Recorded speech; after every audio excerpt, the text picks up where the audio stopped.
Big boss పోతా లేకపోతే చస్తా. ఇది డే 26. పొద్దుగాల నా మీద రెట్టేసి గుడ్ మార్నింగ్ చెప్పిన పిట్ట. ఇక ముందుగాల అందరికీ హ్యాపీ ఇండిపెండెన్స్ డే. ఈరోజు అయితే జిమ్ లేదు, మనకు స్వాతంత్రం వచ్చింది కాబట్టి. ఇక మా వాడు ఈరోజు ఏదో స్కూల్లో డ్యాన్స్ చేస్తున్నంటే వాడిని ఆర్మీ సోల్జర్లా తయారు చేసినాం. నాకైతే ఇప్పటికి గుర్తుంది, నేను స్కూల్లో ఉన్నప్పుడు భగత్ సింగ్ లెక్కనైతే తయారు చేసిరు నన్ను.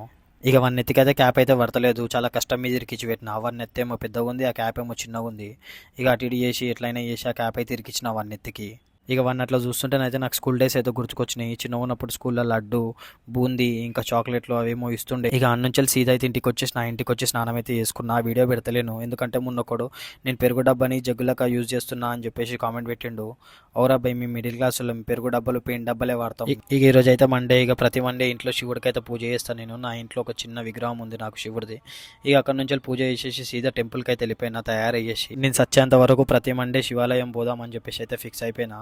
ఇక 8 ప్రదక్షిణలు అయితే చేసేసి దేవుడికి అభిషేకం అయితే చేసేసిన. మనస్ఫూర్తిగా దేవుడిని మొక్కిన, దేవుడా ఎలా అయినా ఈ ఇయర్ నేను బిగ్ బాస్ పోవాలి అని చెప్పేసి. ఈ గుడిలోనైతే పులిహోర మంచిగా ఉంటుంది, ఎవరైనా తినాలనుకుంటే వచ్చేసేరి. ఫస్ట్ టైం పోయినప్పుడు కొంచెం ఎక్కువ పెట్టిండు, మళ్ళీ సెకండ్ టైం పోయినా గుర్తుపట్టాడేమో అనుకున్నా, గుర్తుపట్టి కొంచెం తక్కువ పెట్టిండు.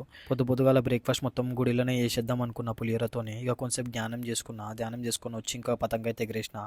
ఇంకా ఆకలేసింది. ఇక ఒక రెస్టారెంట్కి అయితే వెళ్ళిపోయి bagara rice, chicken curry, chicken fry అయితే ఆర్డర్ చెప్పుకున్నా. తినేసిన, టేస్ట్ అయితే మంచిగా ఉంది. క్వాంటిటీ చాలా ఎక్కువ వేసేసరికి ఇంకా మిగిలింది అయితే పార్సల్ కట్టిచ్చేసిన. బయట ఎవరైనా కనిపిస్తే ఇచ్చేద్దామని చెప్పేసి, కొంచెం పుణ్యం కట్టుకుందామని. ఇక అప్పుడప్పుడు కొన్ని మంచి పనులు చేస్తుండాలి. అదే మంచి మనకి ఏదో ఒక రూపంలో ఏదో ఒకసారి మనకి తిరిగి వస్తుంది. ఇక బయట ఒక అయినా కనిపిస్తే ఆయనకైతే ఆ పార్సల్ ఇచ్చేసిన. ఈ రోజుకైతే ఇంతే. ఇక రేపటి రీల్లో మళ్ళీ కలుసుకుందాము. ఒకవేళ మీకు చలికాలంలో చలి పెట్టొద్దు అనుకుంటే కనుక నా రీల్ని లైక్ చేసి కొన్ని ఫాలో చేయండి.